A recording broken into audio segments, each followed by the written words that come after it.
What in the hell is going on with Lane Johnson? Get him back on the juice. Arya Stark, did you come from King's Landing? Did you come to Philadelphia? Did you steal his face? What is going on? We're going to dissect it today. Brennan Albert is here. I am Adrian Fedhue. You know, this film room, this is going to be an interesting film room because I came in yesterday thinking to myself, all right, where am I going to go with this? Because there's a lot of different things here. I initially focused on Isaac Seumalo, and you know, he gave up those two early pressures, but then after that, I actually thought he actually kind of settled in a little bit. He actually played a lot better than I thought he would after watching the All-22. So you have that, and then the Lane Johnson just really stuck out to me, and that's kind of where we're going to go today. Yeah, I mean, there's a lot of like different layers that you can go into, especially with all the trade rumors and everything that's going on right now with the Eagles being the center of it, especially because I would argue they're one of the most, if not the most aggressive front offices in the NFL when it comes to trading players. So there's a lot of different levels to this, Adrian. And you're right, though. The offensive line just is not the offensive line of last year. Yeah. Back-to-back weeks where Johnson got beat for a strip sack. Last week it was Harold Landry. This week it's Stephen Weatherly, kind of an underrated pass rusher for the Vikings.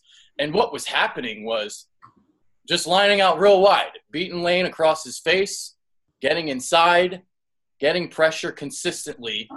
I mean, I must have sent Brendan like 3 different clips of it, but we're going to focus on the strip sack, the 63-yard fumble return touchdown that was a complete backbreaker.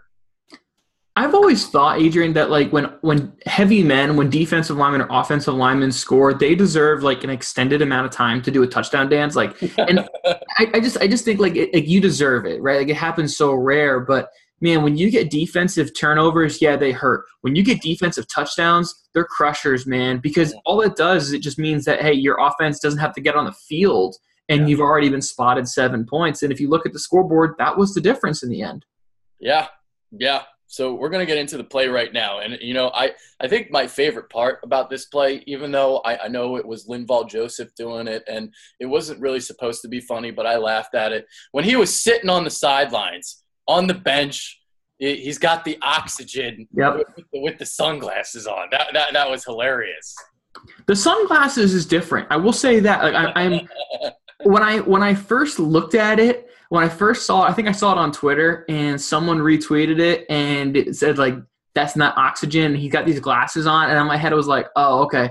Someone put those glasses on. And then I was, like, scrolling through Twitter again, and I was like, oh, no, he actually had sunglasses on. Like, that was abnormal. But the oxygen thing, man, that's completely normal. Yeah, the oxygen thing, yeah. Obviously, he's going to need to catch his breath after running all that way for the score. Yeah, so, absolutely. Yeah, so Brendan's going to pull up the play. We're going to look at it right now.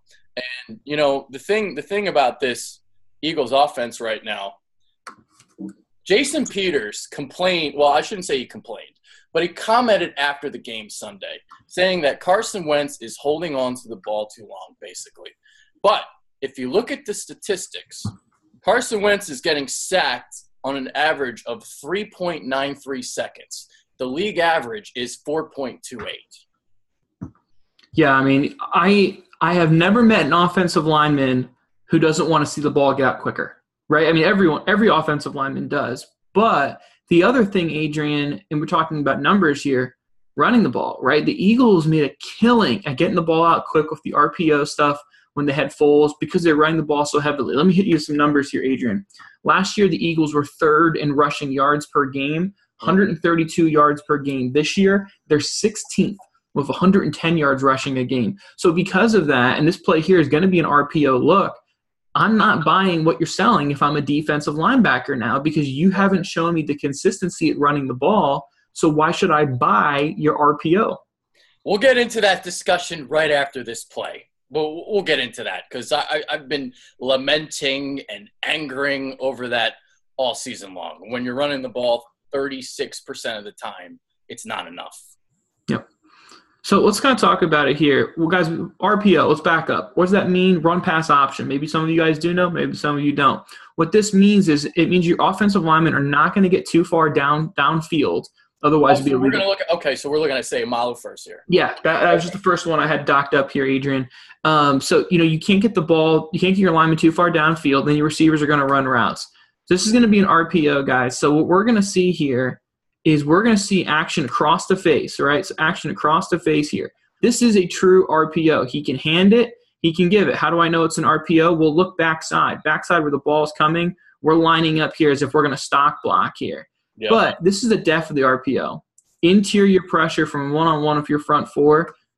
There's nothing we can do here. Absolutely nothing we can do here. And this honestly should have been picked off too. And he got mauled. Sayamalo got mauled. He got mauled on the first drive. So we're going to see it again. This is obviously the better view here. Oh, just straight bulled. Just bull rush, man. Just getting put right in your kitchen. Yep. There you go. So there's that play. We'll look at that real quick, and then we'll also look at this play here since it's right after with Sayamalo. Basically the same thing.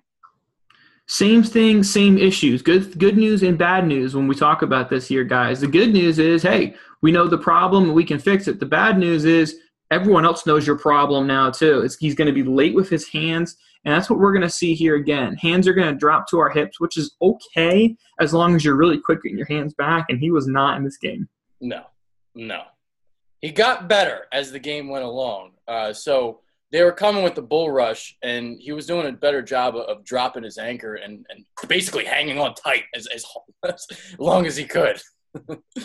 Absolutely. So we're going to see it here. And to be fair, this is a very good defensive line. It's Linval Joseph and Sheldon Richardson, so, oh, my God.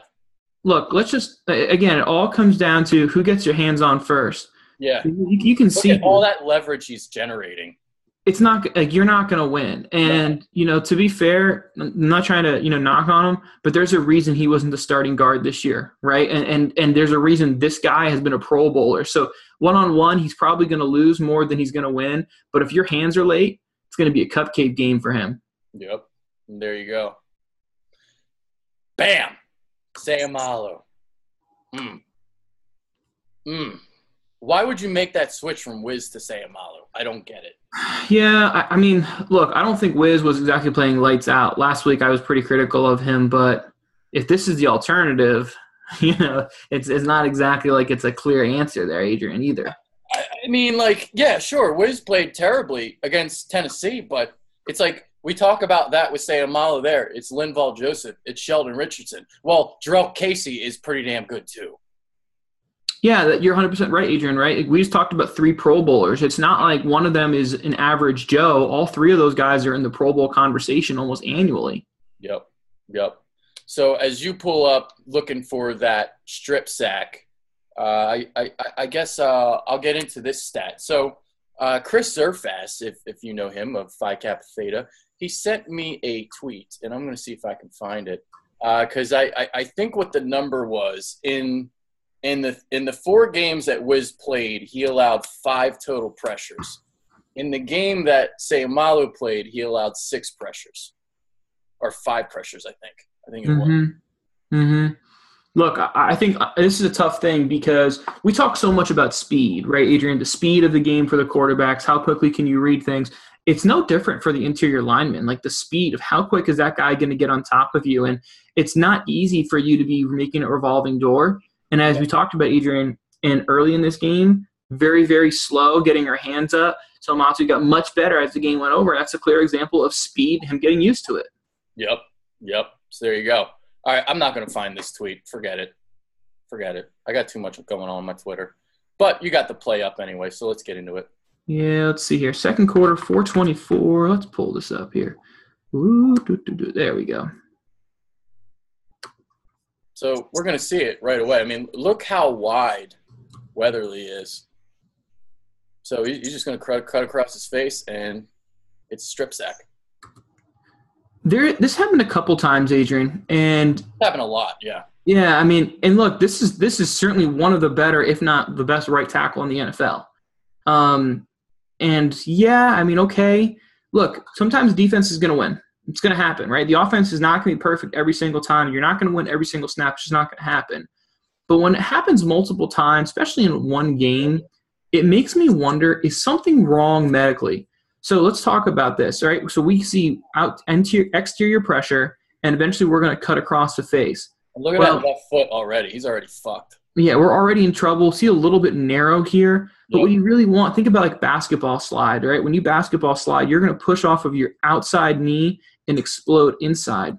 Look, we're never going to find all the medical stuff, but I'm going to assume Lane Johnson suddenly didn't wake up yesterday or Saturday morning and said, you know what, today I'm going to suck at football for the next couple of days.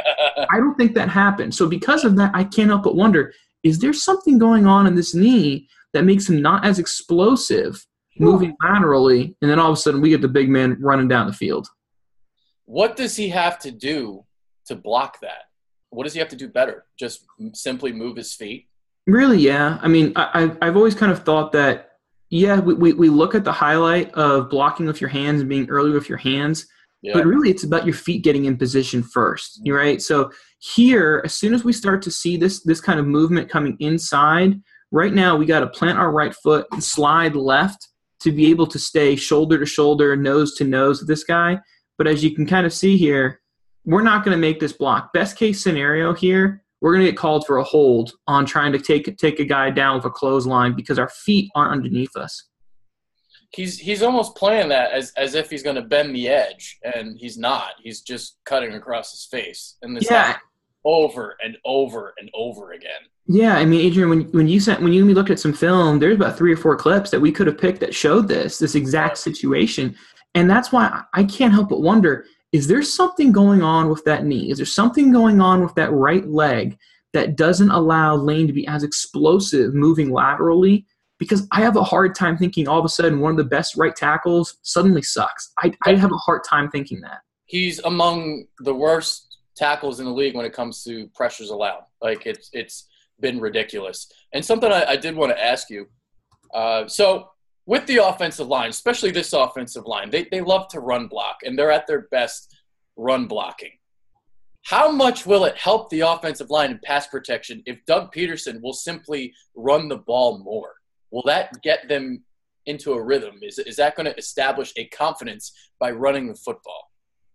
Yes. And short answer is yes, Adrian, because it does it multiple ways. Yes, it does it through confidence. It brings physicality to your offensive linemen. They want to be moving forward, never moving backwards. It's just the way the offensive lineman and the way the human body works. We're more powerful forward than we are backwards. But it also makes that defensive end hesitant a split second quicker before, do I have to drop anchor and win the point of attack, or do I have to get into my pass rush move? It makes the defensive coordinators a little more off balance, okay? So if you're in 2nd and 4, now I'm not sure. Is it going to be a run or a pass play? If you're 2nd and 7, yeah, I'm a little more confident. It's probably going to be a pass play. My odds are going up. So in short, Adrian, yeah, running the ball, it's going to make your offensive line protection significantly better. Yeah. All right, so now we're going to get into safety play. We're going to talk about Avonte Maddox a little bit. So he was the one getting the single high snaps instead of Corey Graham. Also more 2 safety looks from the Eagles on Sunday. Still got Jalen Mills exposed a little bit on some plays. We'll talk about that on another play. But this is a play where Avonte Maddox broke, and he didn't get there. Mm-hmm. Well, we got to talk about, right, pre-snap, what do we see here, Adrian? Single high safety, so he's going to be in the middle of the field, right? Yep. We know that, hey, doesn't take a rocket scientist to say this guy's lining up in the middle of the field, so he covers the middle of the field. He's not going to cover the top of the numbers, not going to cover the bottom of the numbers. He's the middle of the field. He knows that this is his job. Before we get going here, sorry to cut you off there, but look at Jalen Mills. People are complaining, why isn't he on the line of scrimmage? Well, here we go. Here's an example right here. He's not playing 10 yards off in this play. Yeah, absolutely. Look, all right, and we'll take a peek back here. We can kind of see here, eyes are here, and Cousins gives a little bit of a pump, right? So we can see here where our safety is going to be, right? That pump, see this movement? Yep. Opened up the post. Opened up the post right away. And now Cousins knows he's got him, because if you look at it here, right, all he did is, Maddox, we took about 2 steps left, now we took 1 step. That's 3 steps. In the NFL, that 3 steps is a big enough window for us to hit the post route. And he's late because of those extra steps. And, to be completely truthful with ourselves, right, like, let's imagine here that we're a defensive back. If we're a defensive back here and I know where's my help, middle of the field. Yep. I know my help is in the middle of the field. So I'm going to trust my teammate, which is going to make me, weigh a little more outside. Now, What we don't want to see here, we don't want to see us get to the point where we start a center field turn and we turn too early, and now we're going to cut right off our tail, and now we opened up the post. But I would still say this is far more fault on a safety than it is going to be fault on a corner. Yeah. So there you go, Avonte Maddox. The problem's continuing at the safety position. Although I will say I think Maddox looked a lot better than Corey Graham did. I think it's one game. I will say this. It's only one game. Yeah. I would say, okay, looked all right. I'm not ready to say you're an answer. I'm not ready to say you're still a liability. But I'm saying, okay, we got one game in the books. Let's see what happens with two. There you go. That's a good way to put it. All right. So during Jim Schwartz's press conference on, I think it was Tuesday, there was a play where Adam Thielen beat Jalen Mills on a double move. And Schwartz said, he should have given Mills help, and he took responsibility for the play. So I'm going to ask you, this is just Mills on an island. Was it really on Jim Schwartz? It's a great question here. All right, so let's look again. Pre-snap, what do we see, Adrian? Where's our safety? Hold on, let me pull up the screen. All right, we've got the middle of the field here. Right, guys? There it is. Yep. Again, so where's the help? Middle of the field. So what's this mean? You are responsible for the deep third. You are responsible for the deep third. You make them throw the shallow shit in front of you. You make them throw the short stuff so you can rally up and get to the football, but you don't let anything over the top. This is common sense cover three textbook stuff, right? You just say, hey, if there's no one behind me, then I'm the deepest responsibility. Now, Adrian, I think you and I both would agree. Adam Thielen's one of the better route runners in the NFL, right? Yeah. So, look, yeah, he bites on him a little bit, but, the truth is this is a good route runner. But at the same time, if he wants to run a 10-yard in route, let him run the 10-yard in route. Don't let him go on the 5-yard line, go about 50 yards down the field because you bought on something that you really didn't need to. Yeah. And, man, just got that off before Cox got there. Yeah. And that's something that Kirk Cousins was doing a lot. Like, the pressure was actually there from the Eagles on Sunday, but he was just getting rid of the ball so damn fast. It was extremely impressive. By the way, I do have a number. All right, so the Eagles, by the way, this number is crazy. So they are third to last in pressure percentage this year. Third worst in the NFL. How about that? Unbelievable. How unbelievable. So it's like this goes back to all the people singling out Jalen Mills. He's the scapegoat. When you're not pressuring the quarterback, you're allowing these routes to develop, these double moves to develop, the double moves that are Jalen Mills' kryptonite. Part of it is the D-line. If the D-line gets home, well, that ball's not going to get to Adam Thielen because Kirk Cousins won't have time. Now, this play, you can see, he did get hit on this. This was just a great job by Kirk Cousins. But all season long, it's been like this. No pressure from the D-line. Yeah, it's on this play, it's 100% Jalen Mills' fault. Play, it's Jalen Mills. Yeah. 1,000% is Jalen Mills' fault. Now, the thing I love the fact that Jim Schwartz stood up there and said, maybe I should have given him a little more help. Yeah. I've always said this, like, your corners and your corners and your safeties, they should be the most confident, even cocky people on the field. And I say that because when this ball is in the air right now, a good corner should be thinking, I'm going to make this play. Mm. If you're not cocky, you're not confident, you're thinking, oh, shit, I better make this play. And that's how it becomes like a flood. It's no different than like you hear the yips in baseball or you see receivers go through stretches where they just can't catch anything. Jalen Mills is in a little bit of a funk right now. So Jim Schwartz, he probably knows in his heart of hearts, this is 100% on Jalen Mills. But I'm going to go out there and I'm going to give my guy a little pat in the back and say, hey, that one's on me, even if it's not true. Yep. So there you go. All right, we got one more play to look at. And basically just kind of what I talked about. You gotta give the hat tip to Kirk Cousins, getting the ball out and just getting it out before the pressure came. I thought Jim Schwartz made the adjustments in this game. I thought Vontae Maddox playing single high. I thought that was a better call than Corey Graham. We saw more 2 safety looks. We saw some more pressure, some more 6-man, 7-man rushes. It just didn't work. They only gave up 16 points. I mean, in all reality. Yeah. Because the defense was the one that scored the other touchdown. Right. The defense played better. They played better. But Doug Peterson didn't make the adjustments on the offensive end. Yeah, I mean, and this play, you talk about adjustments here, Adrian. What we have to understand here, guys, is what the motion is what window dresses this and changes everything, right? So we get trips left, okay, and then we move Stephon Diggs in the backfield. Okay, we are not going to run power behind a 180-pound receiver. It's not going to happen. It's not going to run outside zone, ISO, toss, crack. It doesn't matter. He is not going to be a lead blocker. He's in the backfield because we're trying to get him on a linebacker. So naturally, you're naturally going to see starts communication going on back here. All right, great. That's 100% natural. I'm not buying this play action for a second because there's no way you're going to put Stephon Diggs in a situation where he's going to block. So because of that, communication. If I see my receiver running a shallow in, there is no way a corner is going to be able to run across 1, 2, 3, 4 lines of trash in teammates and then a tight end and be able to make this. We have to switch this. We have to get better at communicating this.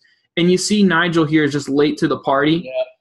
You got to be able to communicate this quicker, guys. I mean, it's a backbreaker here, but there's no way you're going to be able to get a corner running through all this trash. You have to switch this right there. I was amazed that Kirk got enough on that ball. That play amazed me. It really did. Because it was like a 2nd and something. 2nd and 5. 2nd and 5. You would have had like a 3rd and 10. Instead, it's a 1st down. Yeah, this is a killer here. And I mean, look, you got to get this ball off quick because he's about to eat it. So, hey, sometimes a good quarterback and a good ball, it's going to beat a good defense, but you got to communicate that quicker. That was my takeaway on this play, Adrian. There you go. All right. So there it is. That's our film study for this week. We got into 6 plays. We got into a smorgasbord of different things. So 2 and 3, Eagles now playing the Giants tomorrow night. So we'll end this with some running back rumors. Who would be the guy that you would target? Do you have anyone in mind? What do you think? McCoy. You think this is McCoy? And here's the way I'm saying this because I think the price is right. Yeah. Right? So let's go back. During the time that Howie's been the runner of the Eagles, let me make sure I read this stat off I found from Jason Locafora. In the 8 years Roseman's general manager of the Eagles have not drafted a running back in the first 3 rounds and have not signed a free agent running back to a big money deal. So as I read that, okay, it would take a 1 to get David Johnson, a 1 or a 2 to get David Johnson in all likelihood. Yes. Probably a 2 to a 4, some type of package to get Le'Veon Bell. Yes. Okay. I don't see the Eagles doing that. So because of that, now you're looking at guys like Jordan Howard's been on the rumor, Telvin Coleman's been a rumor, and then, of course, you have LaShawn McCoy. Okay, which of those teams are sellers? The only team that's a seller there is the Bills. Yeah. So I think the asking price you could get for Shady would make it the right move. Yeah, and by the way, there's Philly fans telling me, like, well, Anthony Gargano reported that the Bills want a 2nd and a 3rd. No. That is not happening. No. Not happening. They're lucky to get like a 3rd for LaShawn. I think it's going to take her 4th or a 5th. I agree with you, Adrian. I think that's more of a fair market value. I mean, look, I think the idea of LaShawn McCoy going for a 2nd is comical. The guy's over 30 years old now. He also has legal troubles that obviously has been put past him, but you don't want that in your locker room, period, right? But he also was drafted for a 2nd. How the hell are you going to tell me a running back who's played multiple years all of a sudden is worth more or equal to the value he was drafted for? I'm not buying that he's worth a 1 or a 2. I'll take him for a 4 or even better, a 5. Yeah. I'm thinking a 4th is what it's going to take because I think it's going to take the extra round because of the desperation that the Eagles are in. So instead of a 5th, maybe you got to throw the 4th in there. So, all right, maybe it's a 4th. You get LaShawn McCoy, you get him for next year, and then you get him off the deal before Carson Wentz gets his extension. That's kind of the thought process there. I would do David Johnson. I don't know if that's something the Cardinals want to do. I mean, this was a rumor that I didn't even believe at first. I was like, that's not realistic. Like, why would they trade David Johnson? They just signed him to a big contract.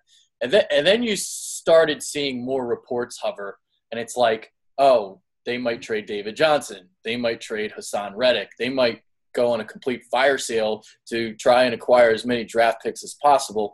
So when you kind of look at it that way, well, David Johnson is already 26 years old, and maybe they don't want to waste away his career, so you might as well get something for him. I guess that's the thought process there. Yeah, I mean, if I'm Arizona, I'm making a fire sale, honestly. Because you figure David Johnson's most running backs, I would say, let's say he's got 3 or 4 years left in good legs. I have a hard time thinking in 3 or 4 years the Cardinals are going to be anything but a playoff contender, not a Super Bowl contender at best. So, yeah, I'm selling why it's hot. I would love to see Hassan Reddick go to a team like Baltimore, go to a team like New England, go to a team like Pittsburgh. Or come home to Philly. Yeah, I mean, I would love to see him in a defense who uses him all over the field in rush situations. So I don't think he's a great 4-3. I think he's more of a 3-4 guy. Yep.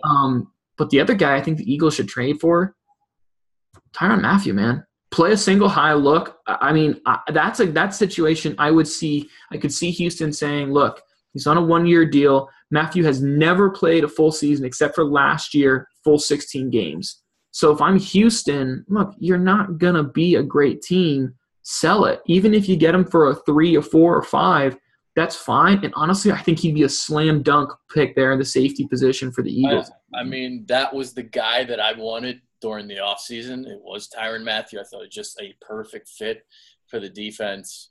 If that's something that they can do, I'd do it. Shit. I mean, in some ways, maybe you'd rather even have Tyrann Mathieu than a running back.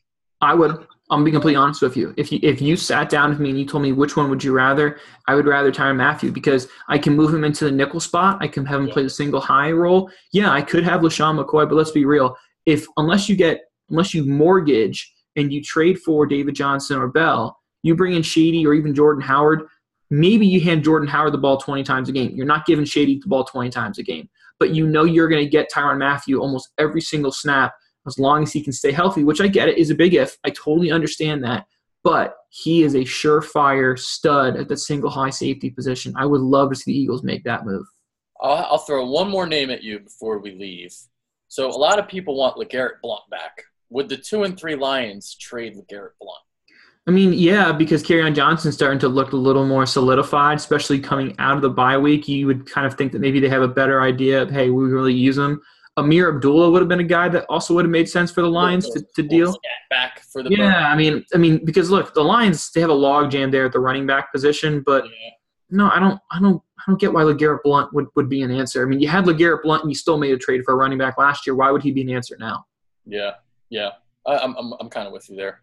All right, so I think they make a move. I don't know who it's going to be, but they're definitely going to do something. I mean, they wouldn't free up all that money for no reason.